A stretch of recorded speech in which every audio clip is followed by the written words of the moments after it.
Se abre hilo, se abre hilo. Análisis, redes y tendencias. Del hashtag a la radio pública.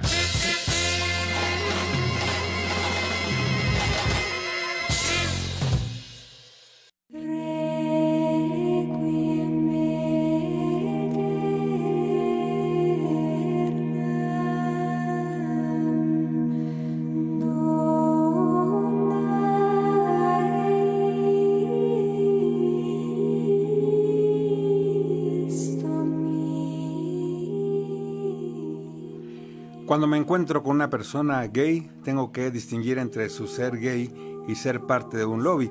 Si aceptan al Señor y tienen buena voluntad, ¿quién soy yo para juzgarlos? Ellos no deben ser marginados. La tendencia a la homosexualidad no es el problema. Ellos son nuestros hermanos. Con esta polémica frase pronunciada por el recientemente fallecido Papa Francisco, les saludamos este lunes 28 de abril de 2025, cuando nos toca analizar el legado que dejó el máximo jerarca de la Iglesia Católica. Soy Víctor Bárcenas y saludo esta tarde con gusto a mi compañera Eliud Hernández. ¿Cómo estás? Bien, gracias, Víctor. Un saludo a todas las audiencias de Se Abre Hilo. Efectivamente, revisaremos en esta emisión el proceso de sucesión del nuevo jerarca católico y los desafíos que enfrenta la Iglesia, entre ellos la falta de credibilidad por los casos de pederastia, corrupción y la poca apertura que mantiene para la mayor participación de las mujeres y grupos de la diversidad sexual. En esta emisión analizaremos también entre telones del cónclave en el que están involucrados 135 cardenales, quienes deberán elegir al sucesor del Papa Francisco y las expectativas de una posible nueva etapa en el culto de la Iglesia Católica Mundial. Quédate con nosotros y participa. ¿Qué piensas del legado del Papa Francisco? ¿Llegará un Papa más conservador a dirigir los destinos del Estado Vaticano o el ala más liberal seguirá con la conducción de esta Iglesia Universal? Tus mensajes envíalos con la etiqueta Se Abre Hilo y vincula tus comentarios con los hashtags Cónclave, Papa Francisco y Vaticano. Lo que dicen las redes.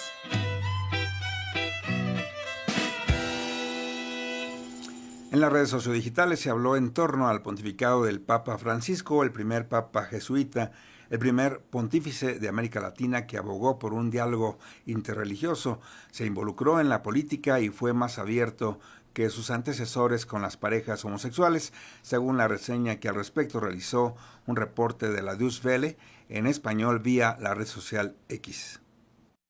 Fue el primer pontífice de América Latina, la región con más católicos del mundo. Veamos qué caracterizó su papado.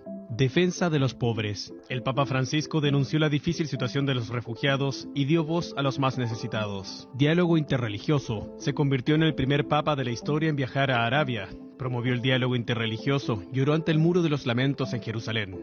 Bendición de parejas homosexuales. El Papa Francisco permitió la bendición de parejas del mismo sexo. Sono figli di Dio. Levantó la prohibición mantenida por papas anteriores, pero aclaró que las bendiciones no debían celebrarse como un matrimonio. Abuso sexual en la Iglesia. Durante su papado, Francisco fue más allá de sus antecesores para abordar el abuso sexual en la Iglesia Católica, pero sus críticos dicen que podría haber hecho más.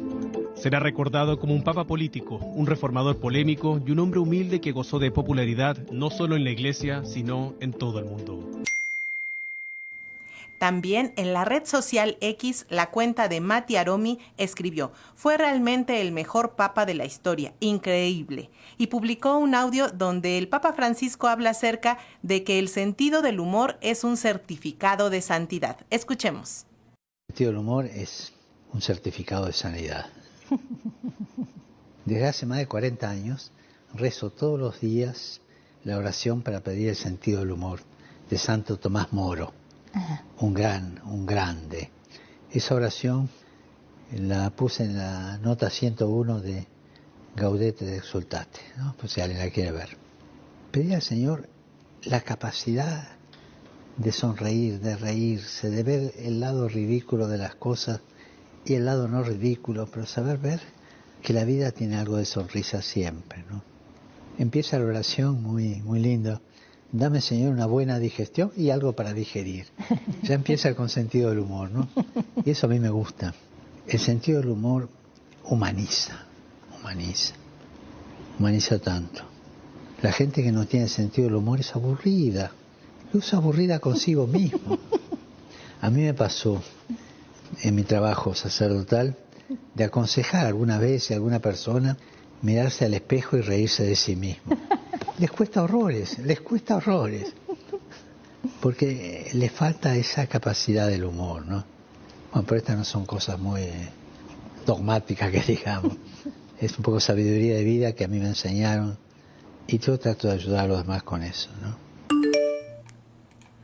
En su mensaje vía la red social X, Tatán Orregó escribió: se va un papa que se atrevió a decir lo que muchos callaban, habló de homosexualidad, denunció genocidios y no temió enfrentar los escándalos de pederastia que marcaron a la Iglesia.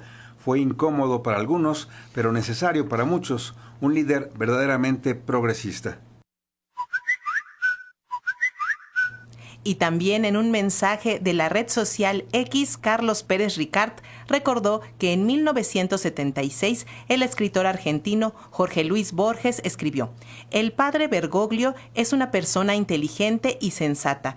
Con él se puede hablar de cualquier tema, de filosofía, de política, pero hay algo que me alarma un poco. He observado que tiene tantas dudas como yo, lo cual no sé si está bien en un religioso. Mi madre se hubiera horrorizado de una cosa así, pero quizá no es tan raro si tenemos en cuenta que se trata de un jesuita. Claro, esa gente es históricamente transgresora y hasta tiene sentido del humor, además de manejar conceptos que en algunos casos difieren de las otras congregaciones de la Iglesia. Y ustedes que nos están escuchando, ¿qué opinión tienen? ¿Qué esperan del nombramiento del próximo Papa? Debe haber apertura de la Iglesia Católica para resolver temas polémicos como el abuso infantil por parte de sacerdotes y la legalización del aborto. Háganos llegar comentarios y aportes a toda esta discusión. Ponte en contacto con Se Abre Hilo. 55 41 55 1060. Lada 800 080 1060. WhatsApp 5512 33 29 15.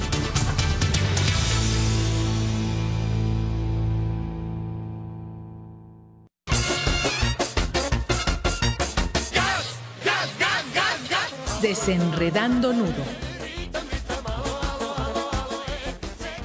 Y bueno, tras el fallecimiento del máximo jerarca católico Francisco, soplan vientos de cambio en el Estado Vaticano. Hoy analizaremos los retos y contradicciones de un líder religioso y político emanado de la Compañía de Jesús, primer papa latinoamericano que se atrevió a revisar las finanzas del Estado Vaticano, permitió que se otorgara la bendición a parejas homosexuales, además de mostrar misericordia hacia personas migrantes, pobres y mujeres. Para analizar el legado de Francisco, el Papa Francisco, recibimos con mucho gusto aquí en la cabina a José Vasconcelos, al doctor Josué Tinoco Amador, es profesor titular de carrera nivel C de tiempo completo del Departamento de Sociología de la Universidad Autónoma Metropolitana, Unidad Iztapalapa. Su trabajo de investigación se centra justamente en la psicología social de la religión. Doctor, bienvenido a este espacio. Gracias, muy buenas tardes a ustedes, al auditorio. Es un tema que nos convoca preocupante finalmente porque para muchas personas que son religiosas, que son católicas, pues de repente perder a la figura principal, pues los somete a una situación de zozobra, de inquietud por lo que se va, pero también por lo que viene. Así es. Sí. Y vía plataforma digital recibimos al doctor Felipe Gaitán Alcalá, profesor e investigador de la Universidad La Salle, doctor en Ciencia Social con especialidad en Sociología por el Centro de Estudios Sociológicos del Colegio de México, y entre sus líneas de investigación están cultura política y pluralismo religioso, laicidad y secularización. Bienvenido, doctor. Eliud, Víctor, un placer estar con ustedes. Gracias, bienvenido a este espacio, doctor Gaitán. Pues reflexionemos un poco cómo encontró el Papa Francisco cuando llegó a la Iglesia Católica hace 12 años a este pontificado. ¿Cómo estaba la Iglesia? ¿Considera que era una Iglesia encerrada en sí misma tras el retiro de su antecesor Benedicto XVI? Fíjate, Víctor, Eliud, lo que podemos encontrar es que hace 12 años llega Francisco y no era el Papa que era de los papables en aquel momento. Incluso él, cuando se despide de su hermana en Argentina, le dice que él la verá en unos días más y desde entonces, bueno, ya no regresó a Argentina. En realidad, ni siquiera ahorita con la muerte regresa a Argentina. Y bueno, en aquel entonces hay que tomar en cuenta que teníamos dos papas anteriores, Juan Pablo II, un líder carismático, político, una cruzada anticomunista, en su momento un pontificado muy largo, y tenemos a Benedicto XVI, el papa teólogo, el papa intelectual, y que de alguna manera estaba marcando una línea muy concreta sobre la ortodoxia de la Iglesia, pero también sobre los desastres que había dentro de la misma, es decir, el Banco Vaticano con los desfalcos, el tema de la pederastía, el tema de la pérdida de feligresía. Y llega Francisco en un momento oportuno, en un momento que, y reitero, no era el Papa que en ese momento era como de los candidatos, pero que aparece, y él mismo lo dijo, como un Papa que viene del fin del mundo, jesuita, heredero de la teología de los pobres, es el último Papa del Concilio Vaticano II. Digamos, ya el que venga habrá sido muy joven con respecto al Concilio Vaticano II, y que de alguna manera reivindica todas estas cuestiones sociales. Lo que tiene Francisco particularmente es que llega en un momento clave. En aquel momento, 2014, lo que vemos es un Papa que tiene que estar en sintonía con la apertura al mundo, con el reconocimiento de las diversidades, que al final lo que vemos es una tensión dentro de la propia Iglesia, en muchos sentidos, con esas mismas propuestas que le permitió abanderar al inicio de su pontificado. Entonces, claro, es un legado importante, por supuesto. Es un líder social más que político, a diferencia de Juan Pablo II. Así es. Doctor Tinoco, algunos consideran que el jerarca Francisco fue revolucionario y otros que fue solo un reformista. ¿Cuál es la valoración que usted hace a la luz de los sentimientos que genera su partida entre la feligresía? Claro, primero un saludo al querido Felipe, que hace mucho que no nos encontramos. Fue un placer estar contigo. Siempre es un gusto poder compartir, porque finalmente pues tu mirada, tus perspectivas nos permiten dialogar para este punto. Y creo que en esta pregunta que nos hace Eliud plantea justamente, quizás sea, y lo retomaré desde otro enfoque, quizás sea el Papa que necesitaba la Iglesia en ese momento, como bien señala Felipe, porque se encontraba ante una situación de crisis espiritual y de crisis social. Ahora nos encontramos con una cuestión más de crisis económica y política, pero ha sido un Papa que permitió aportar y trabajar. Trabajó tanto que enfocó y permitió algo que no había sucedido entre Juan Pablo II y Benedicto, en el cual hubo una baja a nivel mundial de católicos, leve, pero una baja finalmente, de acuerdo al porcentaje poblacional, pues tuvimos una reducción del 17.99 al 17.12. Con Francisco se incrementa y se mantiene a un 17.7. Es decir, el énfasis que planteó en su forma de vida, en su forma de acercarse a la gente, en ese cambio de estar cercano, quizá al estilo de Juan Pablo II, justamente de ir a recorrer, pero un estilo más cercano de la broma, el chiste, los memes, que fueron también un aspecto que le permitió acercarse con la gente, esa frase de no seas egoísta, que circuló en el mundo y que hablaba justamente de un Papa que le podía decir a la gente no solamente con la frase teológico-religioso, sino un lenguaje más cercano. Creo que en ese sentido la sociedad católica se queda con una inquietud, una duda con relación a qué tipo de papado, quién va a ser su líder ahora. Creo que en ese sentido sí tenemos una feligresía muy pendiente de la vida religiosa, pero desconfiada de la vida de la curia. Claro, sobre todo en la cúpula. Felipe Gaitán, doctor Felipe Gaitán, Francisco está pasando a la historia por ser el primer papa latinoamericano. ¿Cuáles fueron las motivaciones que lo llevaron más bien a elegirlo? ¿Qué abonó para esta designación? Fíjate, Víctor, lo que podremos ver, y ahorita concuerdo con Josué en esta sintonía de este análisis que hacemos. Y en aquel 2014, recordemos, está la efervescencia Barack Obama, está todo el movimiento de apertura, digamos, a la diversidad, está todo el tema de las culturas de la subalternidad, está toda esta idea de reivindicar aquello que había sido periférico. Incluso cuando llega Francisco, lo que dice, yo vengo y soy un papa del fin del mundo. Y es un papa que viene sobre todo de, siendo jesuita, teología de los pobres, tiene que ver también con una cuestión que él mismo se vio mermado por el Juan Pablo II cuando castiga esta teología de los pobres, Arnulfo Romero, Leonardo Boff, Ernesto Cardenal en su momento. Y lo que vemos es que Francisco no era, y lo decía hace un momento, no era el papa que en ese momento estaba en la línea.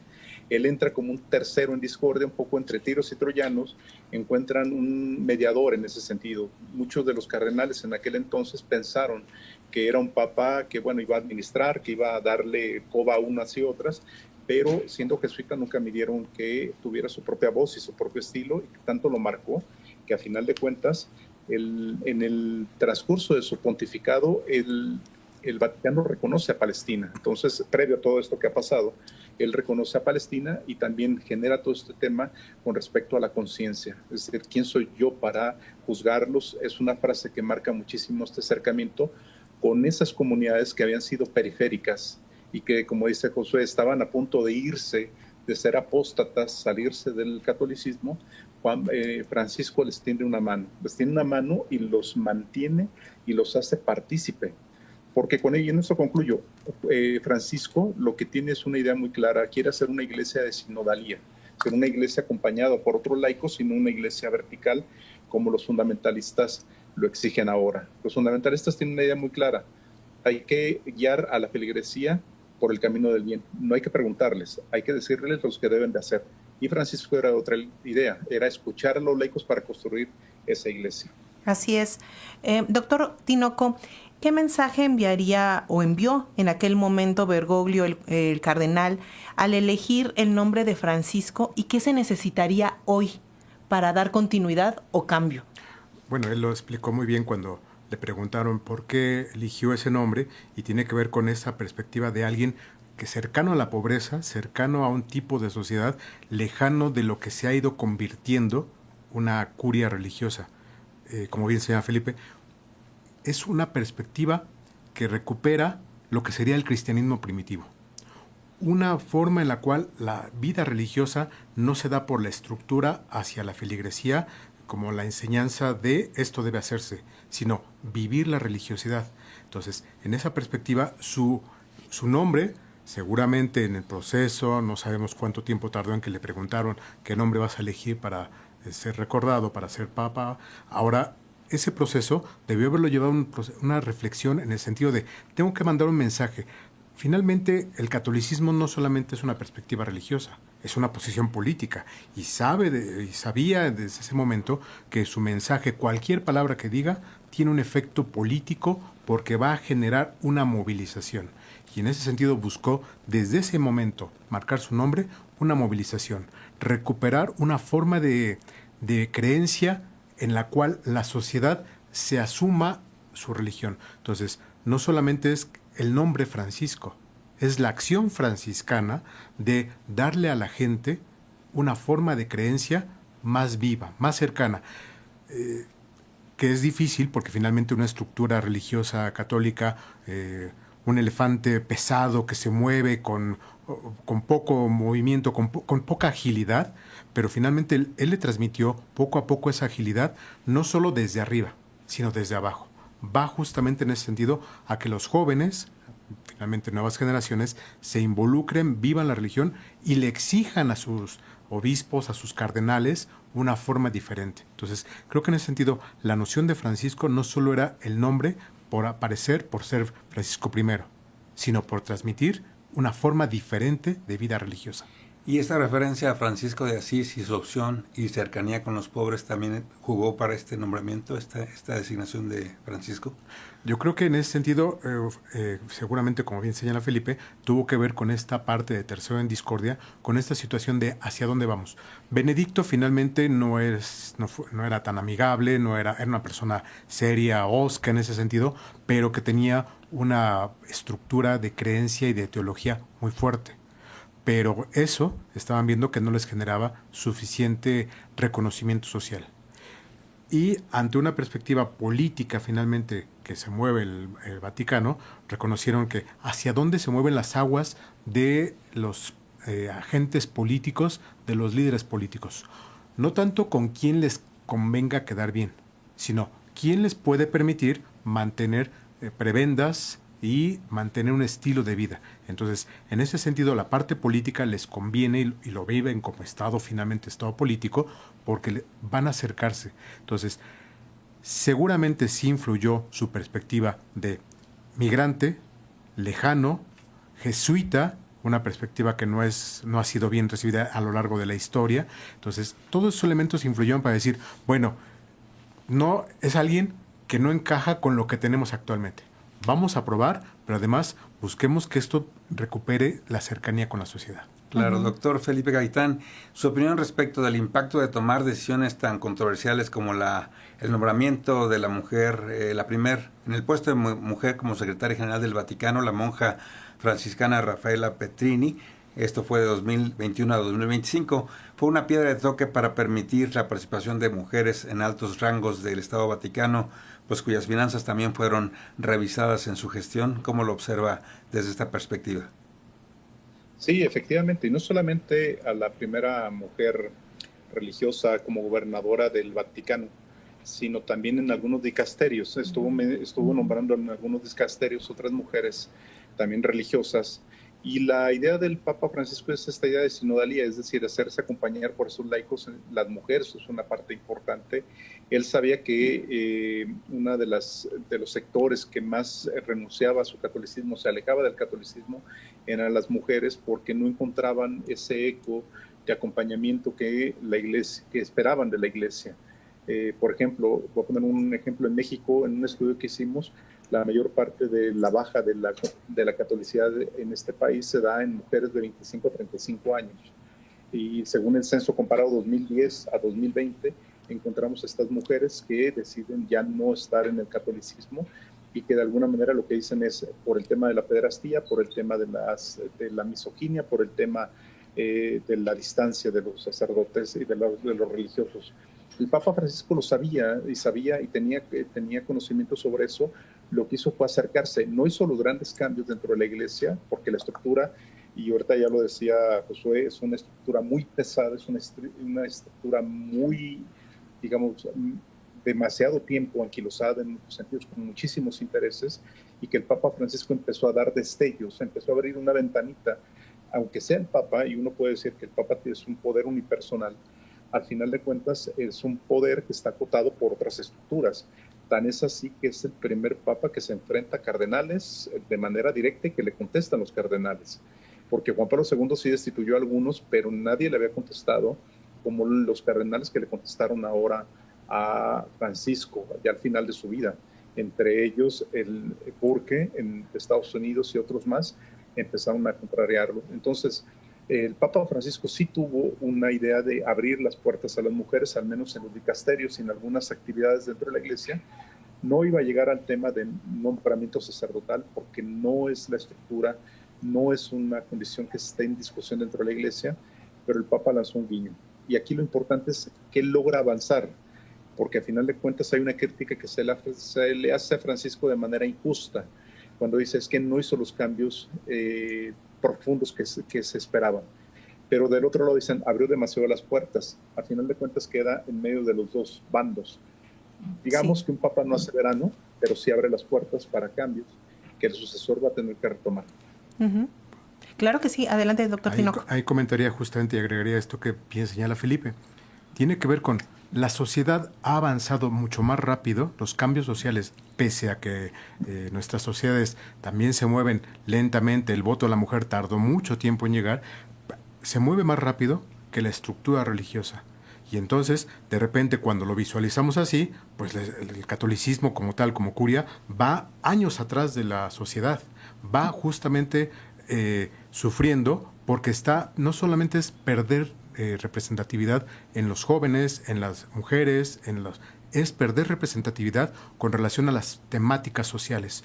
Lo que plantea, en términos generales, muchos jerarcas religiosos, sobre todo mexicanos que son muy, muy conservadores, cardenales, lo que plantean no van al tiempo que viven los jóvenes, que viven las mujeres. Y entonces, de repente, por eso, cuando plantea Francisco cambios, se ve como algo desastrosamente terrible porque dicen, está destruyendo la iglesia desde dentro y entonces prácticamente es un antipapa porque está cambiando la estructura. Y por eso le contestamos, porque está incluso siendo cuestionada su infalibilidad, un elemento muy, muy delicado, pero a la vez la sociedad lo está viendo como que ese cambio lo necesitamos, pero queremos más, porque la sociedad necesita más, el mundo necesita más cambios aceleradamente, porque así se viven nuestros tiempos. Entonces, Francisco llegó en el momento justo, pero no pudo hacer todo lo que se necesitaba porque la estructura va lenta. Creo que en esta parte las mujeres está puesta a reconocer el papel de las mujeres. Finalmente, ¿quién transmite los valores religiosos en las familias? Son las mujeres. Los padres van dando estructura y orden, pero son las mujeres las que llevan al hijo, a la hija, a la iglesia, la que inculcan el proceso de comunión, de bautizo. Entonces, es un proceso que dijo, aquí me conviene acercarme, en términos políticos, pero en términos doctrinales. Uh-huh. Pero a nivel de estructura sería muy difícil, digamos, que las monjas que están llamadas a ser obedientes, a no ser notorias dentro de la estructura, lucharan por eso, porque al final de cuentas las conquistas de las mujeres han sido por las luchas de las mujeres. Han sido por luchas que finalmente es una estructura que no se reconoce, son invisibilizadas, incluso la figura que existe tiene que pasar prácticamente que no se note su presencia.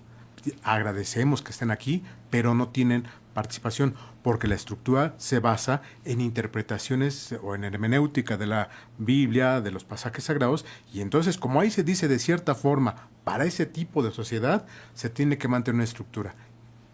Doctor Tinoco, sin embargo... Sí, adelante, sí. Doctor Felipe Gaitán. Quisiera anotar algo muy rápido que dice Josué. En este caso, y lo que decía, lo que se comentaba ahorita sobre el tema de las mujeres, durante mucho tiempo a las mujeres, sobre todo religiosas, se tomaban como auxiliares en muchos campos, auxiliares en los servicios de las parroquias, auxiliares en las casas de los sacerdotes, auxiliares, pero nunca tomaban ese papel preponderante, siempre eran los márgenes o estaban escondidas. Y durante mucho tiempo eso que generó un malestar dentro de las comunidades religiosas. Francisco lo entiende, y como lo dice Josué, en una cuestión política, pero también social, política en términos de quiénes son las que transmiten, las que mantienen muchísimo de los principios doctrinales de la Iglesia, las mujeres, religiosas o laicas, cualquiera de las dos, y quiénes son las mujeres que durante mucho tiempo han estado subordinadas en un plano de obediencia plena, casi absoluta, dentro de la Iglesia, han sido las religiosas. Ya no se vale, en ese sentido hay una crítica muy fuerte, sobre todo de grupos feministas, al interior y dentro de la propia Iglesia, sobre el tema del papel de las religiosas. Ya no más siendo un auxiliar, ya no más siendo un servicio, entre comillas, doméstico para los sacerdotes hombres, para los religiosos hombres, sino mujeres con voz propia y con voz que pueden guiar de manera doctrinal la propia Iglesia Católica. Claro, sin embargo, esta postura un tanto disruptora del papel de las mujeres dentro de la Iglesia, pues no fue más allá porque, por ejemplo, rechazó abiertamente la ideología de género y el aborto como dos posturas que la sociedad reclama atender en sus deliberaciones religiosas. Contrasta también con la decisión de autorizar en 2018 la bendición de parejas homosexuales fuera de la liturgia. Doctor Tinoco, ¿cómo ve estas contradicciones o poco avance en un sentido y una apertura en otro? Haciendo un poco a ese papel de en la situación en la cual se encontraba Francisco, finalmente tuvo que ir viendo con qué escalones... Contiento. ¿Qué escalones sí poder subir y cuáles convenía en otro momento? Finalmente la estructura católica, la Iglesia Católica, con sus más de 1000 años, 2000 años que tiene, pues finalmente va avanzando con paso, pero va avanzando. Y entonces dijo, acelerar el paso lo único que va a provocar es una división.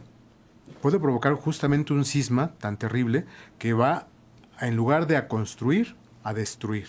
Y entonces dijo, vámonos con tiento, y además porque finalmente también sus formas de visualizar a la mujer o a los derechos como se considera que se tienen para las mujeres no eran tan abiertos en ese sentido, y por lo tanto no es esa figura idílica que podemos esperar. Va justamente avanzando.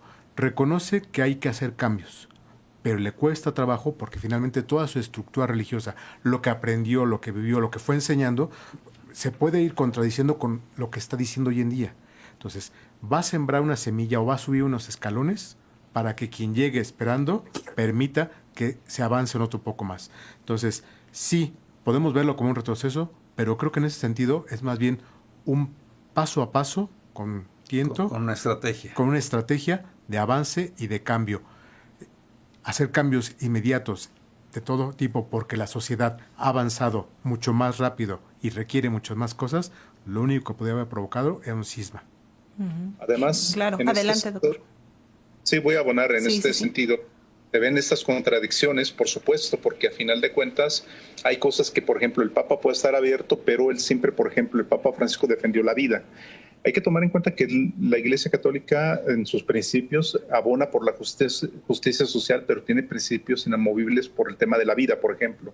Incluso Francisco defendía la vida, pero no significaba que se cerrara al diálogo con los colectivos feministas. De hecho, tuvo una reunión o 2 reuniones con líderes de colectivos del pañuelo verde, y hay fotografías de ella y hay una semblanza sobre ello. ¿Qué era lo que hacía Francisco? No se dogmatizaba. O sea, con todas estas contradicciones, lo que podemos ver, y sin idealizar la figura de Francisco, él sabía, por lo que dice Josué, tenía que acercarse a estos sectores católicos, no estaban fuera del catolicismo, católicos, y tender esos puentes. Tender puentes de diálogo y de acercamiento, más bien para acercar antes que alejar, y no podías tirar demasiado la liga porque hubo el riesgo dentro de la propia iglesia de fisuras con vistas a un cisma con alguno de los cardenales. Entonces, hay que tomar en cuenta que la iglesia tiene más de 2000 años en el planeta, ¿sí? Y lo que podríamos ver en ese sentido es que por muy liberal que uno pueda pensar que es varios sectores de la iglesia, a final de cuentas son liberales en unas cosas, conservadoras en otra. No esperemos un cambio de la noche a la mañana. Francisco al menos, él apostaba por la vida, pero no se cerró solamente a estigmatizar a los que no pensaban como él. ¿Y qué opina, doctor Gaitán, del tema de la pederastia clerical?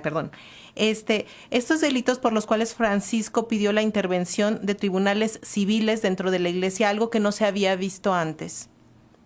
Sí, creo que eso fue una agenda toral en el caso del pontificado de Francisco, porque esto venía de Juan Pablo II, y quizás de antes, pero con Juan Pablo II se ahondó muchísimo porque aparecieron figuras como Maciel en su momento, se dieron las figuras de varios sacerdotes cardenales en Australia, en Francia, en Los Ángeles, en Washington, en Europa. Incluso el tema de encubrimiento por parte de las estructuras eclesiásticas a todos estos personajes, y que parecía que tenían una patente de corso, porque entonces esos delitos que eran delitos penales quedaban dentro del ámbito de la iglesia y simplemente los canalizaban a unidades de retiro o simplemente a terapia y ya quedaba solucionado eso.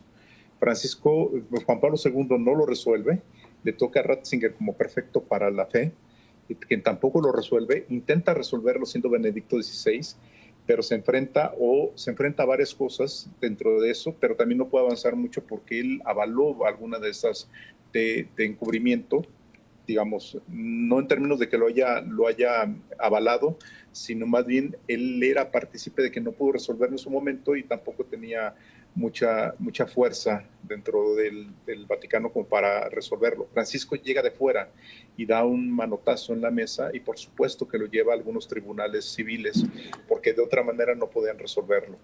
Incluso con Francisco es la primera manual de procedimientos para la admisión de los seminarios donde se pudieran detectar ciertas conductas de este tipo, conductas de pederastía o ciertas conductas que pudieran lesionar a la feligresía.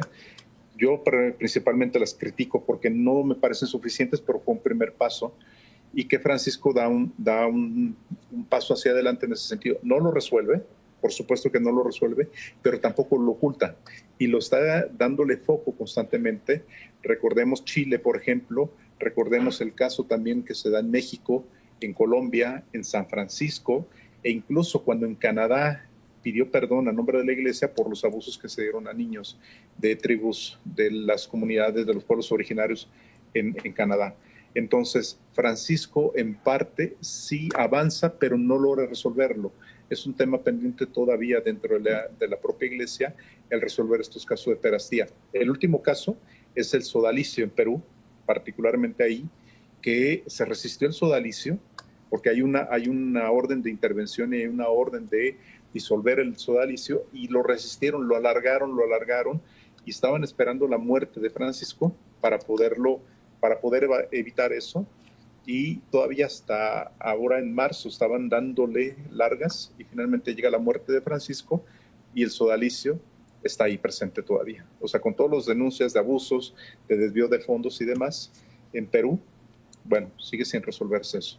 Claro, es un asunto pendiente aún por resolver y un desafío para la siguiente etapa.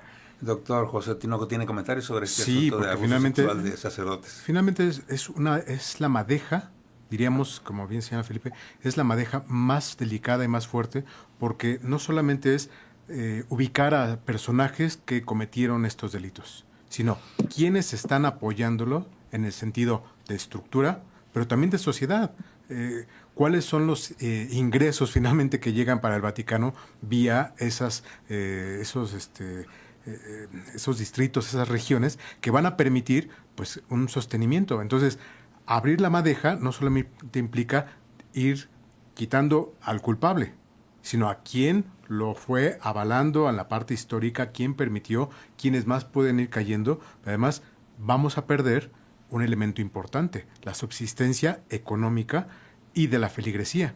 Entonces, si en este momento se puede solventar con un llamado de atención, lo hacemos para no generar una situación en la cual caigan más cardenales, caigan más obispos, caigan más diócesis y tengamos una pérdida mucho más fuerte. Entonces, el caso de Marcial Maciel en México, por ejemplo, ejemplifica mucho este dilema de la propia jerarquía religiosa de que no pueden condenarlo porque requieren de sus recursos.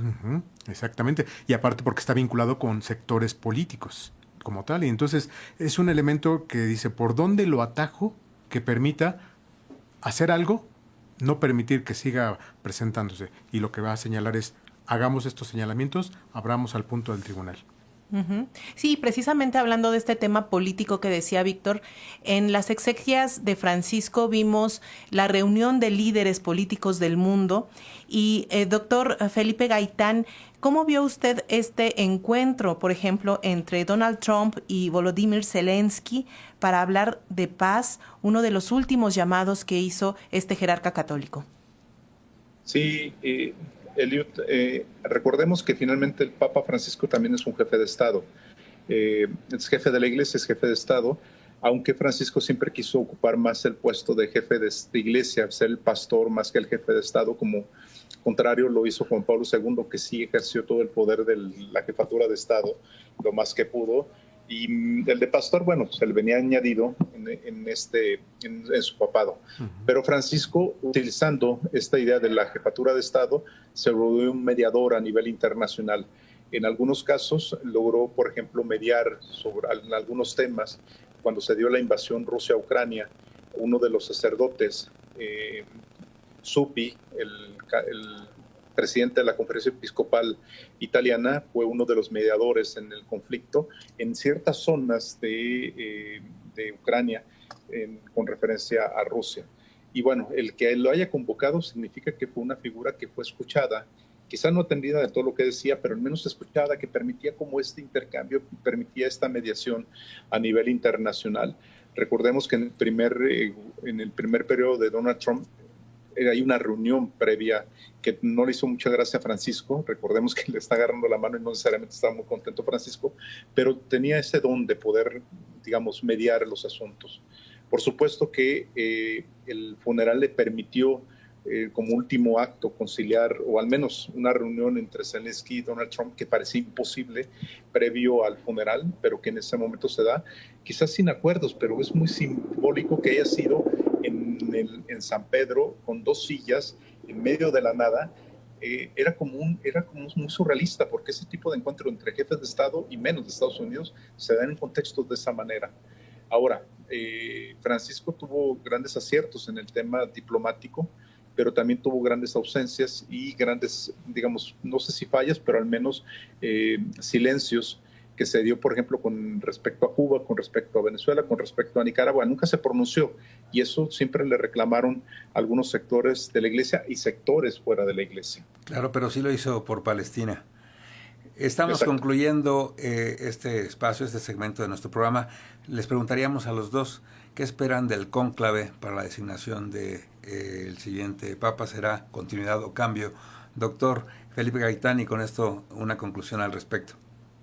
Sí, yo muy rápidamente, bueno, viene el cónclave, se han dado quinielas, se han dado apuestas, se han dado diferentes perspectivas. Hay que tomar en cuenta que quien entra papable sale cardenal en muchos casos, y que de antemano, bueno, lo que es cierto es que se está definiendo dos grandes líneas, una continuidad de Francisco con el grupo de cardenales, Tagle, Zuppi, Paroli y otros más, o el lado de los conservadores que han hecho muchísimo ruido y que tienen un poder inmenso. Terminamos los bienes de salvación con el funeral de Francisco y empieza la lucha entre los seres humanos, entre los hombres, los cardenales, por el poder político. El poder religioso, el poder celestial, el poder de Dios, ya ahorita está en suspenso. Empieza la realpolitik en el Vaticano. Hermanos, que van a decidir ellos. Así Su es. perspectiva final, doctor Josué Tinoco. Ahí, retomando incluso lo que ya mencionaba Felipe en la sección anterior, que tiene que ver con esta imagen que teníamos surrealista. Recordemos cómo terminó la anterior reunión entre Zelensky y Trump, o sea, justamente a insultos. Sí, y entonces yo creo que en esta parte, esa visión, ese momento es político finalmente. Trump está abogando por sus cardenales para que tengan un papel preponderante. Y entonces asume ese espacio de mediador como para decir, reconozcan el papel que tiene la Iglesia Católica norteamericana en ese sentido. Está haciendo un guiño muy forzado en ese sentido para decir, yo sí quiero la paz, yo sí quiero ser ese líder que permita. Pero al día siguiente y horas después hace justamente lo contrario cuando está masticando chicle en el funeral, cuando están mencionando justamente lo de más puentes y menos muros, está tirando esa parte. Pero es un momento político, más que religioso en ese sentido. No es el líder político que está reconociendo la paz y la santidad del espacio. Está mandando ya sus señales de quién quiere que sea su emisario en el Vaticano. Y esa va a ser una parte importante. El Vaticano, la curia, el cónclave, va a tener que definir hacia dónde vamos. ¿Qué vientos nos vamos a ubicar? ¿Vientos desde la derecha que está marcándose en la parte política o vientos que tengan que ver con lo que la feligresía necesita? ¿Dónde le damos más peso? Finalmente también, ¿qué redes de corrupción nos permite mantener o evitar? Porque finalmente las acusaciones que ha habido de desfalco están ahí presentes. Incluso quería entrar al cónclave justamente este cardenal acusado, porque finalmente es parte de esa negociación. Entonces, es una verdadera golpeteo bajo la mesa y sobre la mesa que se está dando en este momento allá. Como bien señala Felipe, son los hombres quienes están buscando ese espacio de poder. La religión en ese momento está en pausa y se está llevando con la gente que está afuera en San Pedro, esperando pues que le den una luz en el sentido espiritual, pero la parte política está ahí. Pues a esperar todos el humo blanco y a ver a quién designan en próximos días. Muchísimas gracias al doctor Josué Tinoco y también al doctor Felipe Gaitán que nos hayan compartido su reflexión en torno a este asunto. ¿Cómo nos encontramos en redes sociales para que den seguimiento a su trabajo? Doctor Josué Tinoco. En Twitter, Josué-Tinoco. Perfecto. Doctor Felipe Gaitán, ¿cómo lo seguimos en redes Facebook, sociales? Sí, en Facebook Felipe Gaitán Alcalá y en Twitter Gaitán Alcalá-F. Perfecto. Hasta Muchísimas pronto. Gracias. Gracias, un saludo, Josué, un abrazo. Querido Felipe, un abrazo. Hasta luego. Conéctate a través de nuestras redes sociales de Facebook y Twitter. @seabrehilo.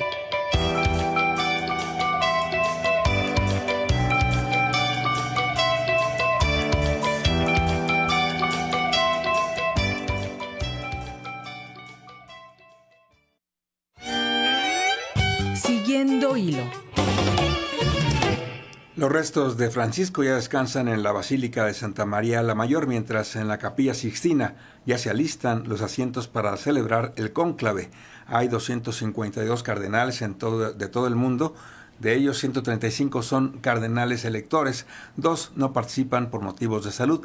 Acerca de este proceso, mi compañera Eliud Hernández conversó con Eduardo Giteras, periodista vaticanista, colaborador de Radio Educación y quien cubrirá el cónclave en los siguientes días. Vamos a escuchar parte de esta reflexión que hace con Eduardo Giteras.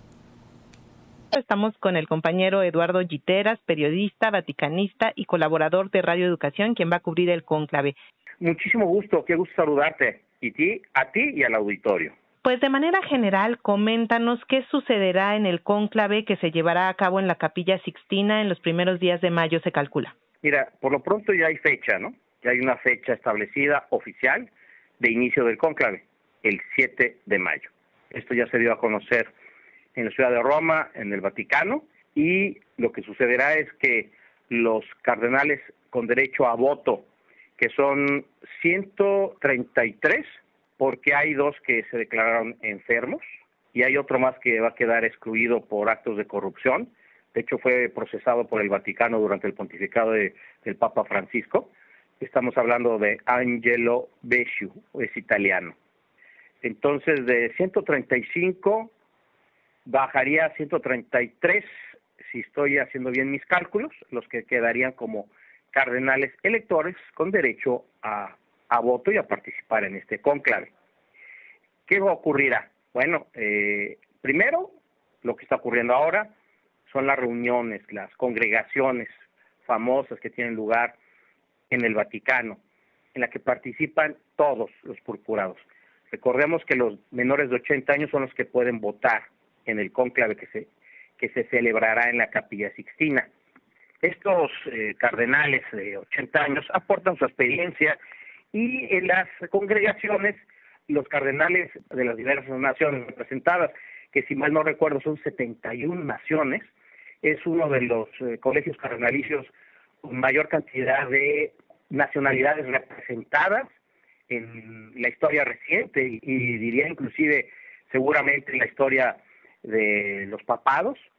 Es un colegio cardenalicio con muchísimos cardenales de zonas que nunca habían estado representadas, porque el Papa Francisco quiso irse a las periferias del mundo, incluirlas en el colegio cardenalicio. Entonces, se están reuniendo y en las congregaciones y allí analizan cuáles son las necesidades que tiene la Iglesia, cuál es la situación del mundo y la situación de la Iglesia en el mundo.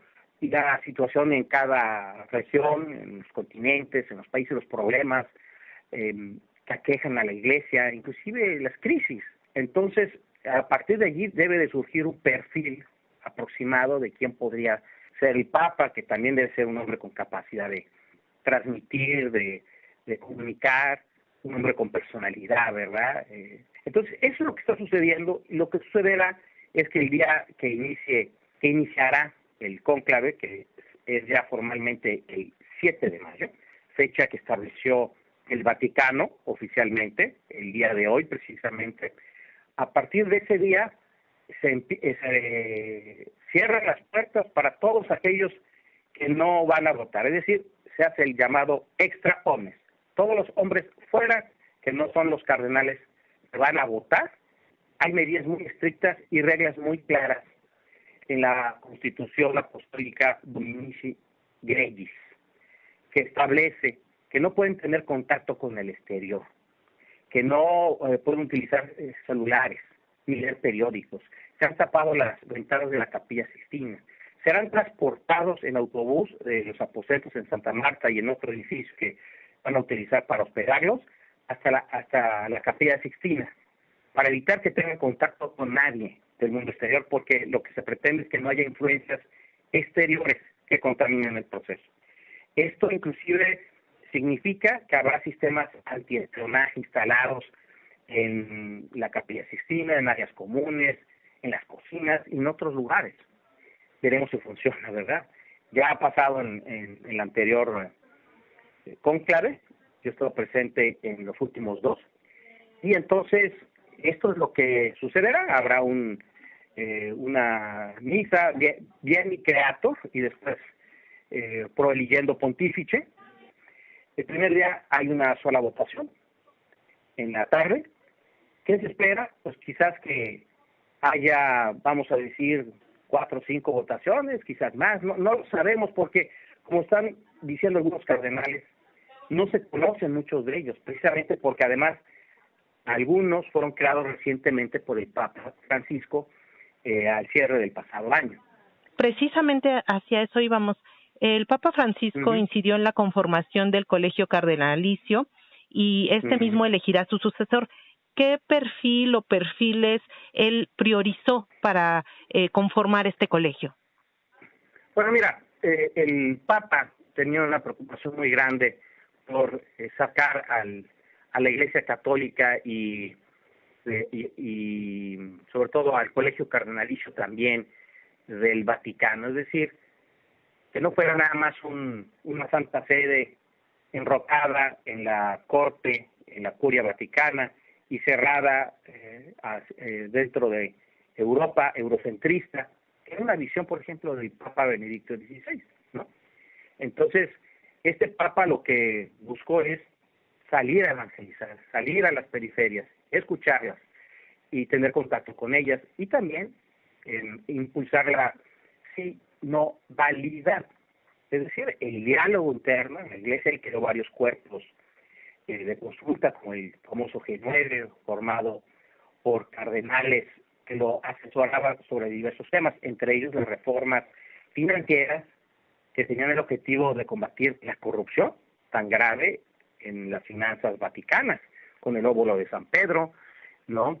Por ejemplo. Entonces, ese es el perfil, es decir, un perfil, yo pienso, cercano con la gente, en contacto con esas áreas del mundo, con esas zonas del mundo que tradicionalmente habían quedado excluidas del Colegio Cardenalicio y esta visión eurocentrista de la Iglesia Católica. Sí, precisamente un poco hablando de los perfiles, nada está escrito, lo sabemos, hay que estar siguiendo este cónclave y sin embargo se menciona mucho al filipino Luis Antonio Tagle, también al húngaro Peter Erdő, al italiano Matteo Zuppi. ¿Qué se está diciendo de estos perfiles, de estos cardenales que son papables? Tú personalmente, ¿a quién invitarías a observar a lo largo de estos días de cara al 7 de mayo? Es complejo, es muy aventurado hacer este tipo de quinielas que siempre se hacen cuando va a haber un cónclave. Es tradición y es normal y circulan siempre en los medios de comunicación.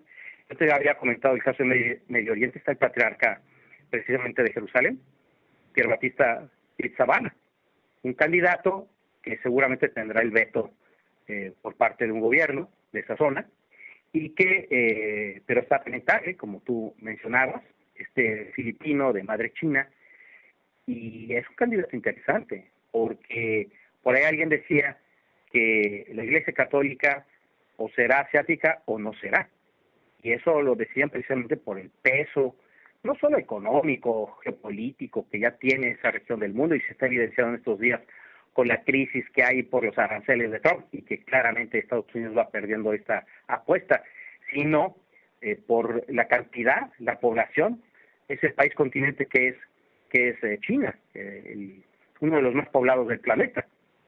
Un desafío para la Iglesia Católica, siempre ha sido así, la evangelización de ese país. Los jesuitas, de hecho, fueron de los primeros en internarse en China.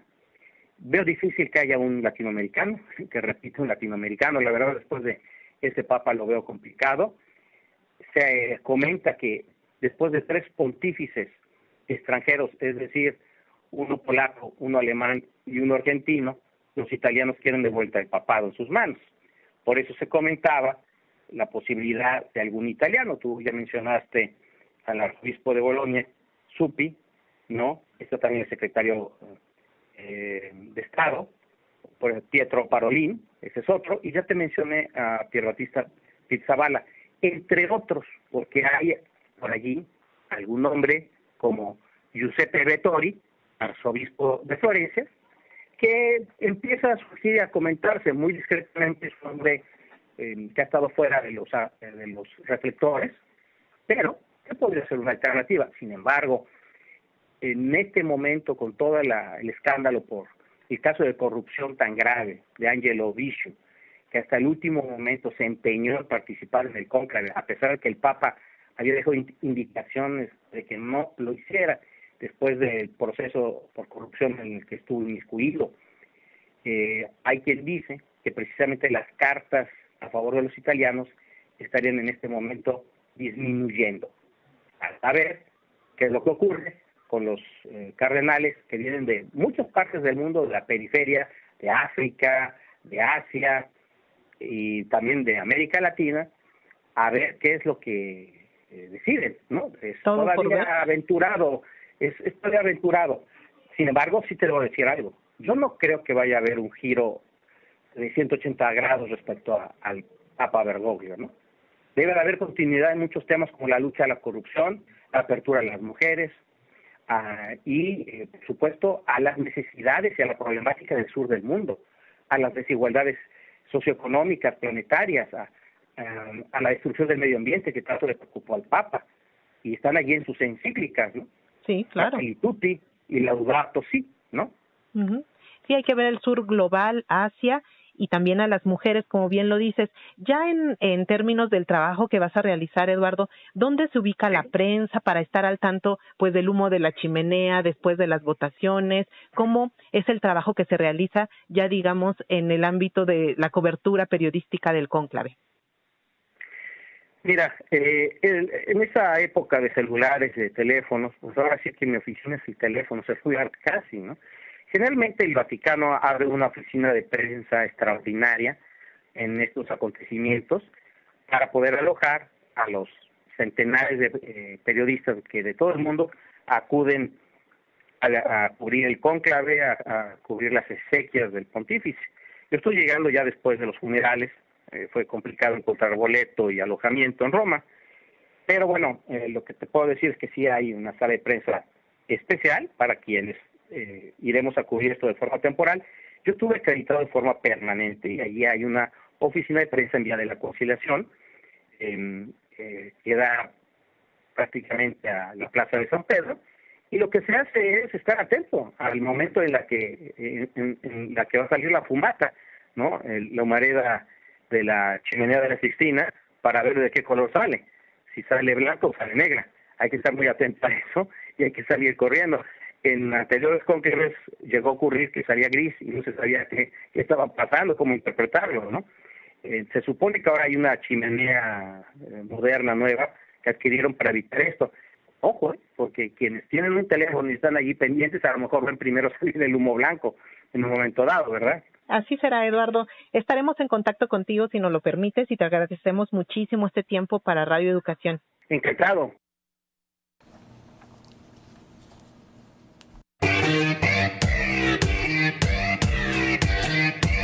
Se abre hilo.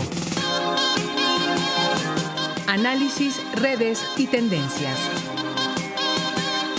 Todo este equipo de periodistas, consciente de la importancia de tener información cierta y verificada en estos tiempos, les damos las gracias por escucharnos. Participamos en la producción e investigación Elizabeth Montes Albor. Manejo de redes a cargo de Ángeles Hernández. Asistencia de producción a cargo de Jani López. Controles técnicos, Ramiro Romero y sus mágicas manos. Atendiendo sus llamadas, Jocelyn Vega, y en el guión y la conducción nos despedimos esta tarde, Eliud Hernández y Víctor Bárcenas. Les esperamos la próxima semana aquí en la frecuencia de Radio Educación. Mientras tanto, pásenla lo mejor posible.